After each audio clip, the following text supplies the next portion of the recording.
And of course, in the Roman Empire, if you were a Roman citizen and so forth, anybody who they could conquer could be made slave, and therefore something other, right? Inferior.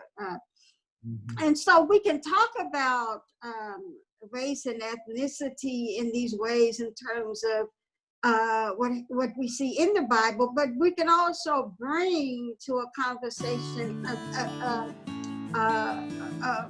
to a reading of the Bible ideas of race in our modern context, right?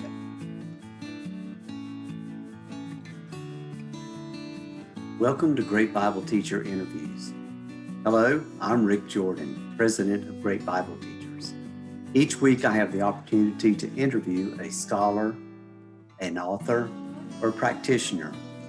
We talk about the Bible or biblical interpretation or spiritual formation. Today I'm happy you're here to join me with the interview that I did with Dr. Mitzi Smith. Dr. Mitzi Smith is the New Testament professor at Columbia Theological Seminary in Decatur, Georgia. She focuses on the intersection of race, gender, class, sexuality, and religion. She's the author, a co-author, of a book called Toward Decentering the New Testament, a Reintroduction. She has her Master of Divinity degree from Howard University School of Divinity and her PhD from Harvard University. And now, Dr. Mitzi Smith. Dr. Smith, I want to welcome you to Great Bible Teachers. Thank you so much for joining us today. Thank you for the invitation. I really appreciate it. Looking forward to the conversation. Thank you. One of the questions I always begin with has to do with Great Bible Teachers is the name of our ministry. So I always begin with who has been a great Bible teacher in your life, someone who has shaped your understanding of the Bible and your spiritual life. Yes, thank you for that question, Dr. Jordan. I would point to the 3 or 4 professors I had in my MDiv program at Howard University School of Divinity. Dr. Kane Hope Felder is no longer alive. He introduced me to African American interpretation. In his classroom, he just exuded an enthusiasm about the Bible. When he got really enthusiastic about justice in the Bible, it wasn't uncommon for him to jump over a desk, for example. And even though he was quite intimidating at first, right, just really talked to students as well as if we were a family, right? So I really appreciated his insights, his enthusiasm for justice, his love of the Bible, and so forth. And then Dr. Jean Rice. These two people are both deceased. Dr. Felder earlier this year, or was it late last year? Dr. Jean Rice about a couple of years ago. And so Dr. Rice was sort of a small frame man, and he was a Quaker, and we didn't know he had served in the military. So he was, he really taught us as if we all at first, which were going to pursue doctoral programs. And yet at the same time, he was very deeply spiritual, right? And he was the first taught me how to take some of the biblical texts, we learn in Sunday school to memorize, right? And that I held deep, close to my heart to think about. So what is the meaning of that text now that you think about it in its context, right? And that really was transformative for me. And then there's Dr. Michael Newhart, who's still alive, and he was the real creative type biblical scholar, right, and artsy, and I didn't appreciate it at the time. It took me afterwards, after leaving Howard, to really appreciate what he taught us there. And it was for him that I wrote the really long exegesis papers, right? And fell in love with writing long interpretations. I like to use the word interpretation now, but long exegesis papers, right? Just delving into the background and the languages and so forth. Oh, yeah. Yeah. Wow. That's great. It's so good that you had those persons. And some of those names I've heard before from some other of our interviewees. The Kane Hope Felder, in particular, Study the Road, that text in particular has been so formative for a lot of people. Yes. So you've written a book, co-authored a book about decentering the Bible, and I wonder if you could explain that and talk to us about that and what that might mean for our audience is basically lay leader, non-professional Bible teachers. But what would this mean for them as they study and share the Bible?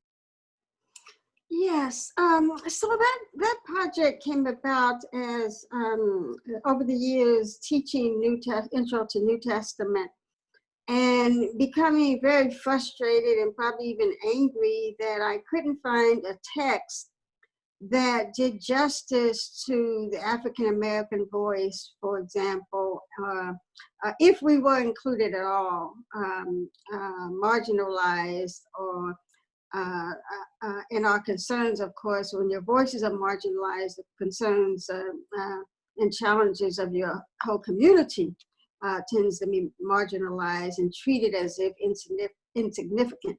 And so I needed to, for years, I stopped using an intro text and used dictionaries and articles, right? And so it was time for me to write, and I approached my colleague, Youngsa Kim, who's a prolific writer. And I'm like, okay, I need this text quickly, but I don't want to write it all, right? So he basically did quite a bit of the Pauline work. So the goal was to create a text that would prioritize the scholarship, the concerns, experiences, the voices of Black and scholars of color.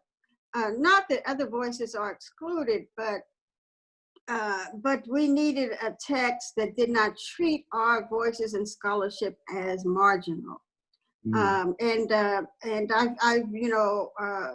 And so it's also that, but also a different way of reading in a way, also reading the Bible in a way that does not use a Eurocentric framework, but so that's a decentering too, because commentaries, intro texts, basically for the most part written just by white males, and from a perspective that in a sense pretends to have, whether consciously or not, to use a non-ideological, non-cultural, non-contextual lens. But we all have context. We all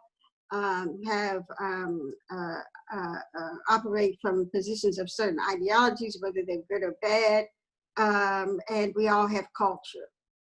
And so that was basically the goal and what the text does. Mm-hmm. Are you seeing that? Is it happening more now that we are hearing more voices? Are you hopeful about that? What is your impression? Are things changing any about that? Are they changing enough? Yeah, so that's a hard question. Are they changing enough? There are days where I'm very hopeful, and there are days where I feel like, what am I doing here? All of this is in vain. So I'm happy that not only African American scholars, and not that all African American scholars, but and scholars of color, but white male scholars, white female scholars are using this text, right? And are getting good responses from even white students. One student on Amazon put, finally a text is not 400 pages long, but covers what I need to have covered, right? and from diverse perspectives, right? Mm. So that was our attempt to cover the basics of a text, but also present other backgrounds and come at the text a little differently. You know, we had one publisher who said to us that oh, this is not an intro text, and my thing is, I'm a New Testament scholar. Why can't I say what a New Testament text is, right? And needless to say, that was not the publisher. So so I'm and then there are other people who this is so foreign for that you know, and I should expect that you'll get very negative responses, as if the book is just totally uncalled for and totally useless, right? And you know, that can be you know, negativity is always harmful in some way or another, and there's so much around us, so much negativity around us already. So I am very hopeful. African Americans and other people of color in Bible are publishing. I think more specifically, especially African American women who never were the majority of African American scholars coming to the text. You think about Stony the Road, there were 2 African American women biblical scholars in there, and the rest were men. When I graduated from Harvard, I was the first woman. I don't think another African American woman has come through the New Testament program yet, but 6 men had preceded me, African American men, right?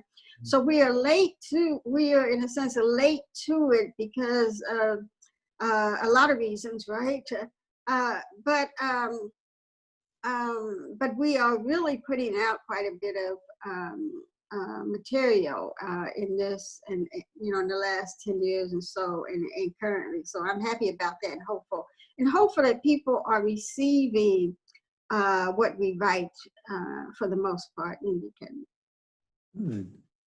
Well, definitely you are a minority, even among minority. Yes. And that brings me to another.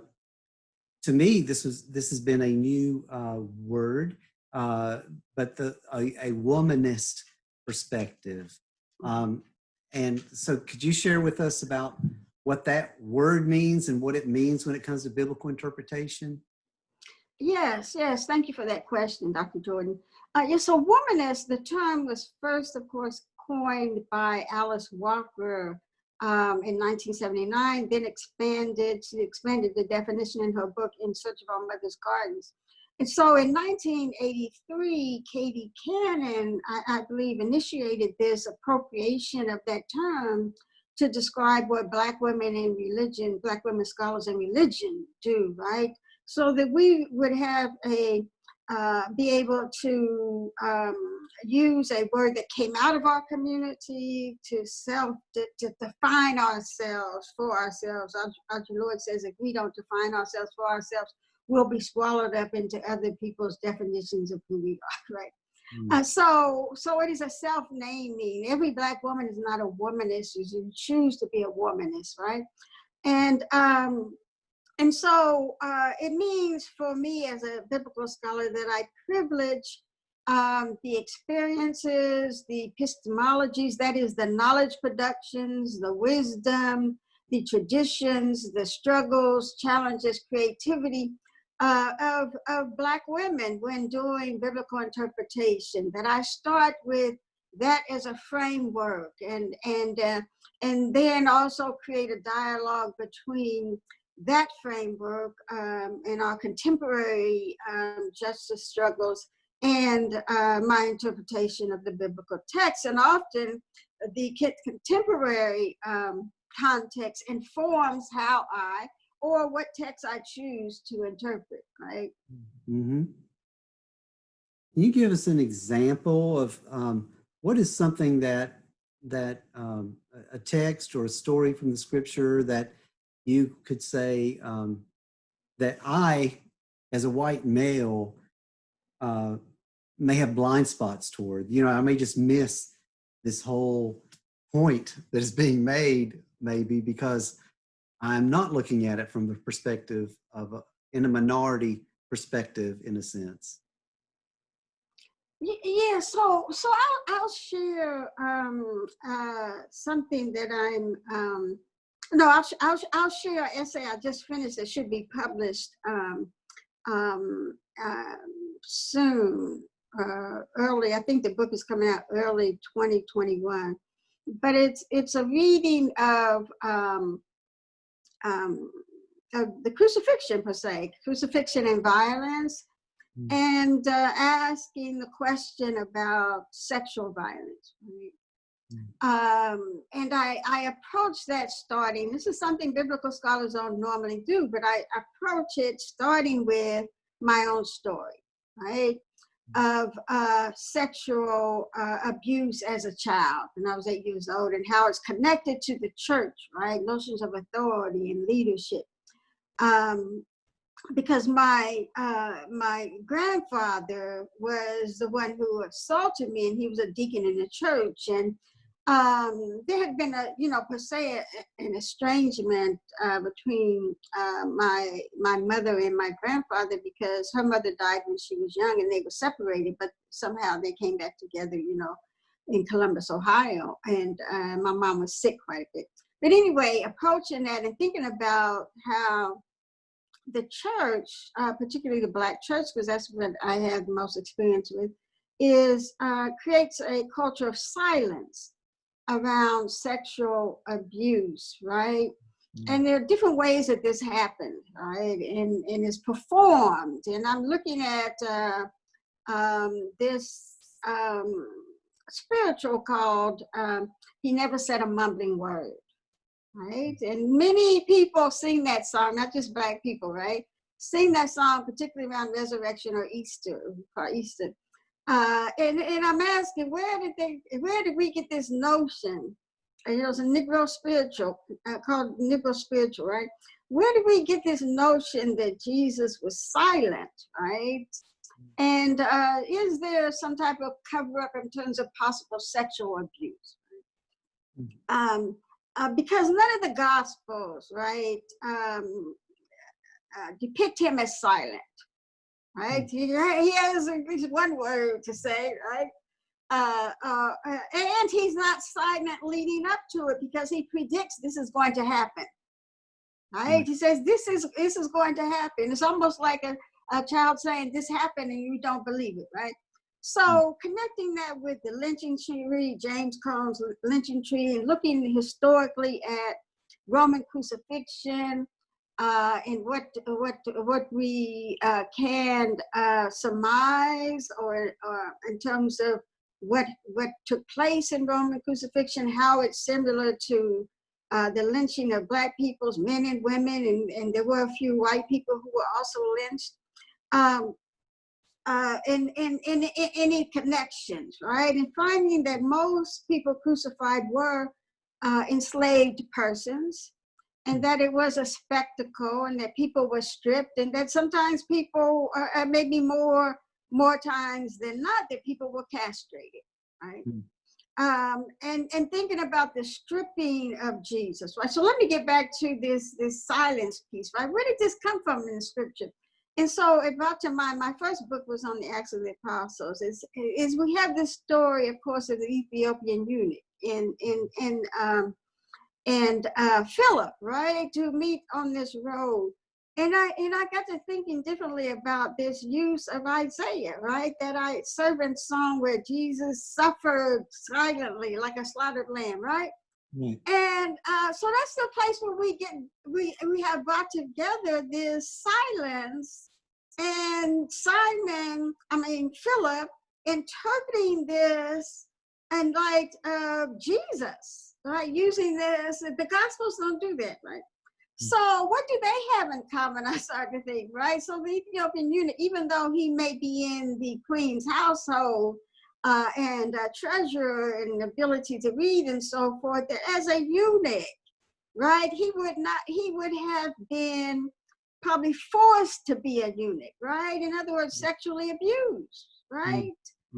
So an oppressed person in that regard. And Philip had just left Jerusalem because of crucifixion, right? So it seemed like the Hellenists, people who associated with Philip's group were the ones who were forced out and not the 12, because they're still in Jerusalem according to Acts. And so these two have this shared, not the same type of oppression, but oppression, experiences of oppression when they meet.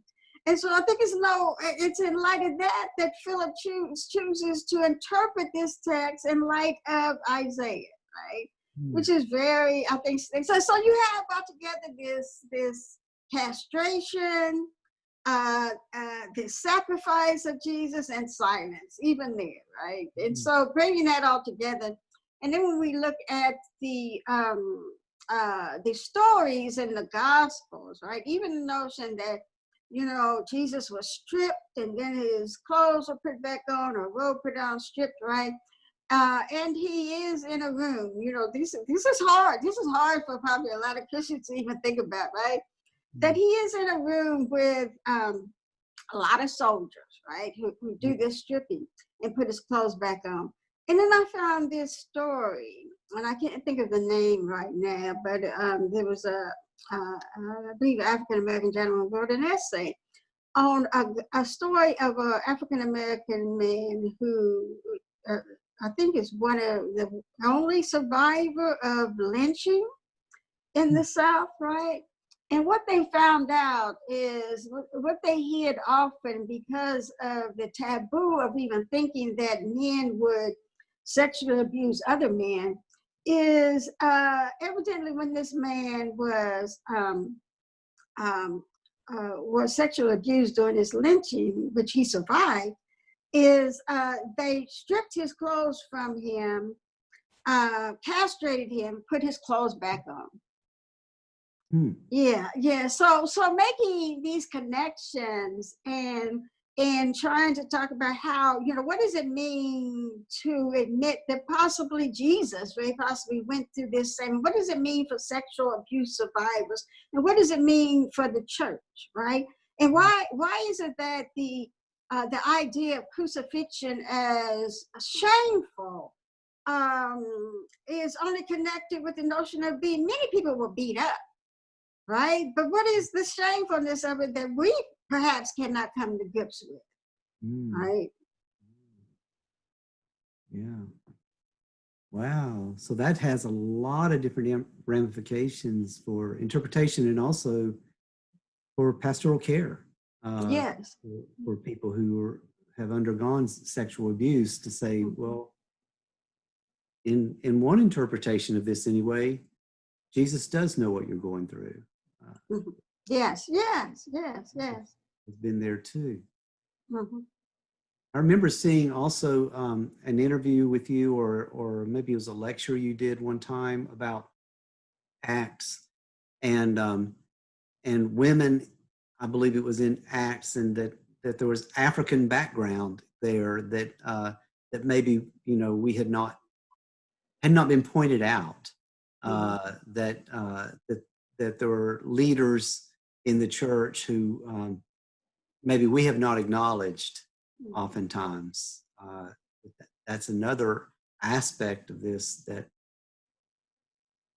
if it's not pointed out to us, we don't see it. Yes. Even thinking about Apollos, right? Who was this, coming right out of Alexandria, one of the educational centers of the world at that time, right? Right. And there's, of course, in chapter 13, where Paul comes out of Antioch, right? Where he's commissioned there. And already you have Simon, I believe, Simon the Niger, and a couple others that seem to come out of parts of Africa, right? And even if we think about, of course, Pentecost, right? The different persons who are anointed there from all over the world, right? But anointed for what? Anointed, God doesn't just anoint us just to sit around and do nothing, right? But anointed to share the gospel as they know it, right? And experience it. Yes. So when it comes to to race in the Bible. These days, America is well, we have for 400 years needed to deal with race, and we have in different ways.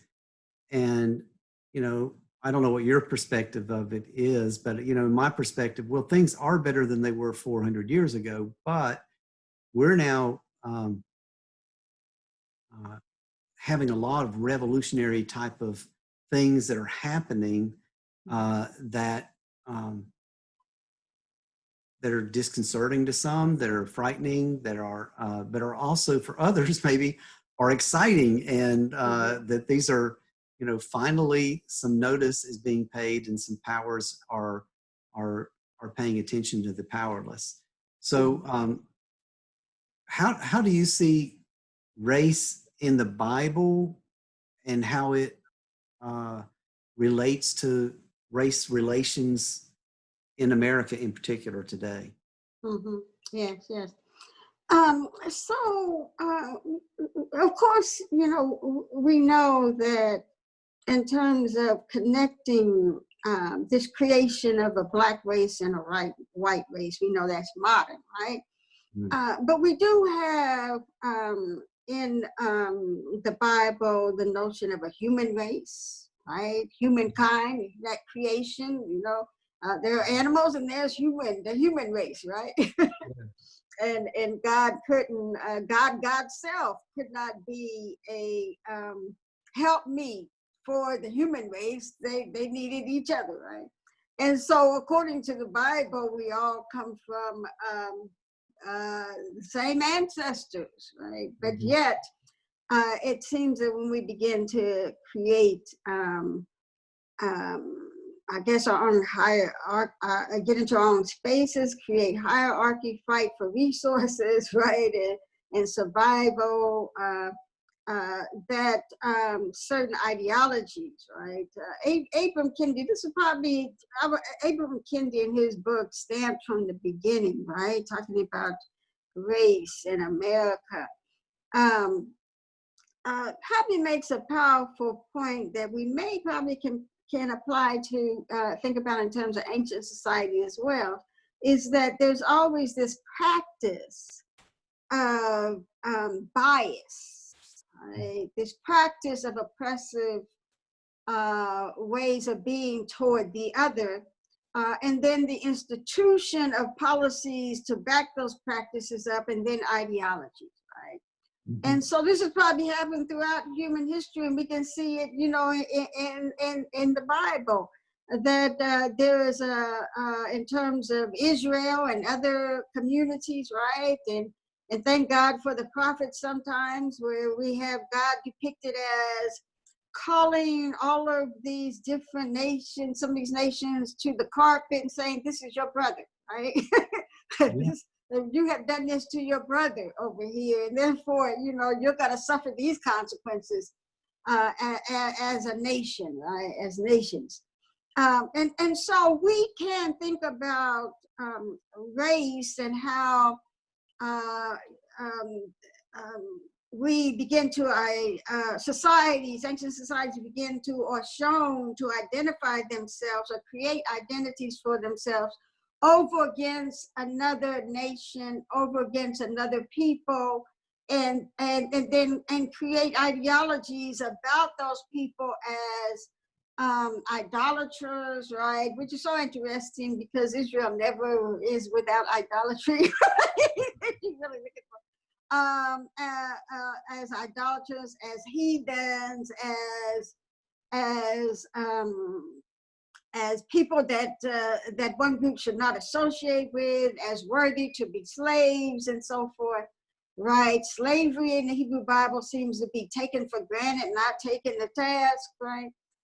So in those ways, we can see constructions of races, and of course, Greek society, the Greeks, which upon which the New Testament, is very much impacted by, had the notion of anybody who wasn't Greek was what do they call them, babblers or foreigners, right? That they were meant to be slaves. They were born to be slaves, right? And of course, in the Roman Empire, if you were a Roman citizen and so forth, anybody who they could conquer could be made slave, and therefore something other, right? Inferior. And so we can talk about race and ethnicity in these ways in terms of what we see in the Bible, but we can also bring to a conversation to a reading of the Bible ideas of race in our modern context, right? Since it's not in the Bible, we can bring it in conversation with the Bible, right? Okay. Does that make sense? Yeah.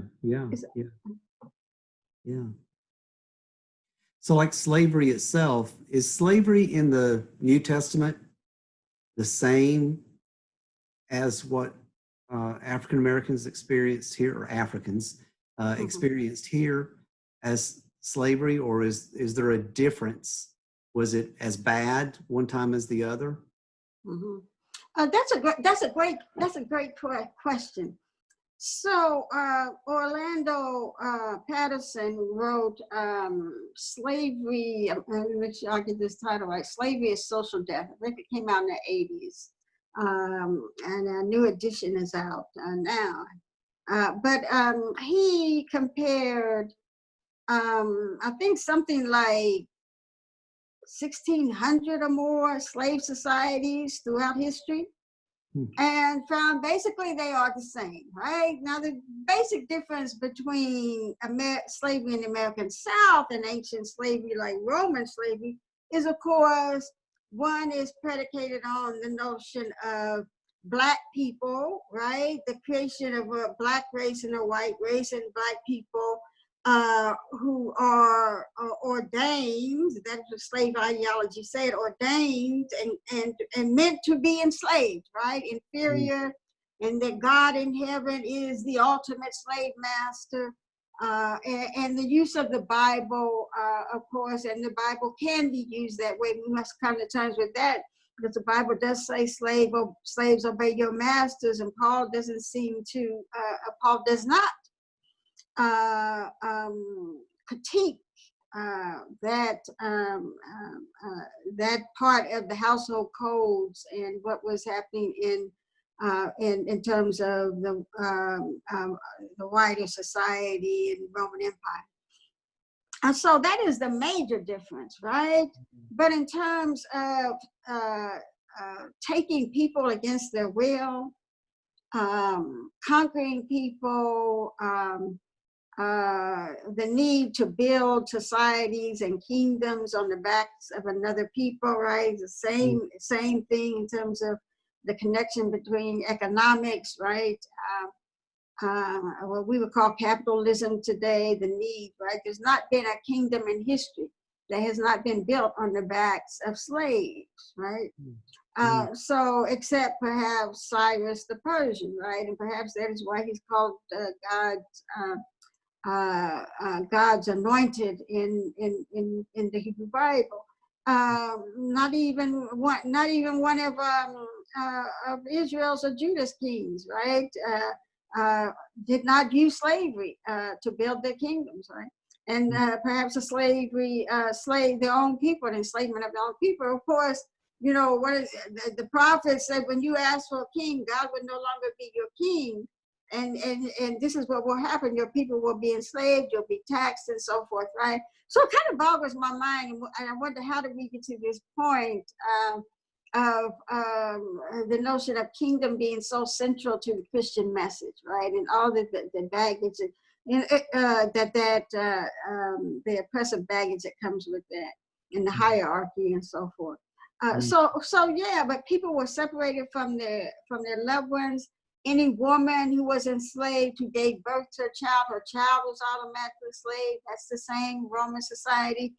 A master could treat a slave any way he wanted. That was his property or her property, right? A lot of women in Roman society were forced to engage in prostitution, because it was all about making money, making profits for the slave master, right? That's throughout history, right? It was cruel. And people would like to say in any slave society, well, there were nice slave masters. Even when you look at the American slave narratives, even when you find the slaves saying that, they're also talking about the cruelty of slavery. So it's comparative, right? To own another person is cruel, right? To control their ability to enter into social relations, right? To work them until they can work no more, right? To release them, and then they have nothing, into a world that's hostile towards them, right? So all of that, there are a lot of similarities, and only probably the basic dissimilarity is the fact that in the American South, it was enslaved Africans, and ideology was created that said that Africans were ordained to be the slaves of white men. And use the Bible to back that up. Yes, and the Bible permits that. We have to be honest about that, right? The Bible permits that, and that's why we have to at times critique the biblical text, right? I mean, it's not, and be clear that the Bible is not synonymous with God, right? If the Bible was synonymous with God, then you'd have to see God as an idol. But God doesn't exist beyond that. God didn't exist before. So how can we help our layperson Bible interpreters to know the difference in how you should interpret a text that, like, slaves obey your masters, so that we're doing a good, honest interpretation of the scripture, but we're also not promoting something that we today would say is evil. Yes. So I think we have to come to terms with I think this is where history is important, knowing that when we have in the pastoral epistles, or even in any Pauline text, this notion of slaves obeying masters, or the use of slavery that Paul does quite often to build his own reputation, is we have to think about the household codes, right? You know, slaves obey masters, children, fathers don't provoke your children to wrath, their wives be submissive to husbands, right? That we must recognize that just because the writer adds in Christ does not mean that was something that is God ordained, right? I can say whatever I want to say and say I'm inspired and add Christ. Doesn't mean they make that so. Because in the wider society, these household codes existed, right? It's not like the writer did not invent those household codes. They existed. And perhaps what some people think what Paul did, who I believe was a Roman citizen, I believe had Roman citizenship, is perhaps making sure that the Roman Empire did not see this new sect coming out of Judaism as antithetical to Roman Empire and Roman ways. Right? That structure was not new. It existed, right? Slaves obey your masters. It exists in a slave society, right? And then it's brought into this sacred text and sacralized, right? The language of the Christological language as in Christ is added. Yeah. Well, thank you very much for your insights, your teaching. I appreciate what you've shared with us today. I wonder if you have any last words of wisdom for Bible teachers out there that you would want to share. I just thank you, Dr. Jordan. I appreciate the invitation and the dialogue. I think it's so important for us to encourage our people to read and reread scripture. not to rely on what we heard in a sermon, what we heard, what we read in Sunday school, what we even read yesterday, but come to be willing to come to the scriptures. If we believe God still speaks, if we believe that God cares what's going on in the world today, that we will attempt to come with fresh eyes so that the Spirit can speak to us in the different ways the Spirit can speak to us, right?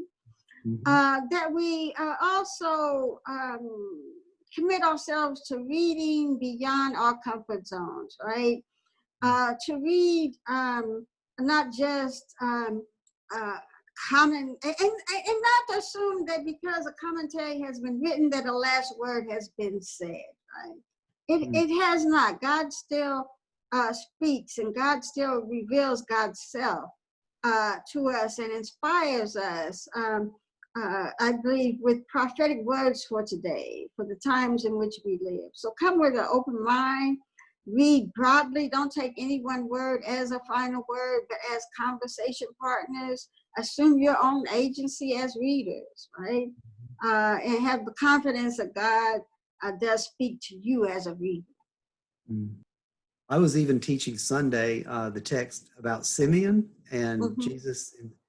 And what was interesting to me as I was reading was, and then you look at the Greek text, and it's like the word that Simeon uses to refer to God is the word that's used for a master of slaves. And then he says, you know, now let thy servant depart in peace. But the word for servant is not really servant, is the word for slave. And to me, it was like, wow, what is Simeon really saying here? Master, you know, like slave master, let your slave now depart in peace. It's like, I've done what he was really, you know, I've always read it as, let me die in peace kind of thing. But it's also, I mean, maybe it's also kind of a manumission kind of request. You know, like he's wanting emancipated from being at the temple every day waiting for this Messiah to come. That might be completely off base, but conversations with you and others who have pointed out that sometimes even translators have their social context that they are bringing to that. That's and right. they don't want to translate slave as slave. Yes, that's true. You know,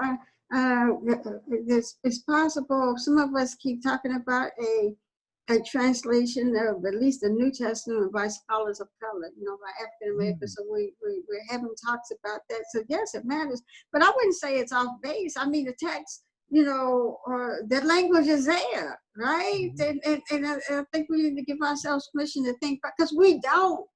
No, I mean, I can write a text, right? And I do believe that God inspires the work I do, but I could write a text and you can read it and I'm like, well, I don't know really what I meant at the time, but, you know, but that's something about, I think, inspirational work, that it is also open for interpretation. These texts definitely are open, right? Those words are there. So what do you make of them? That's a great, you know, you made me think about it.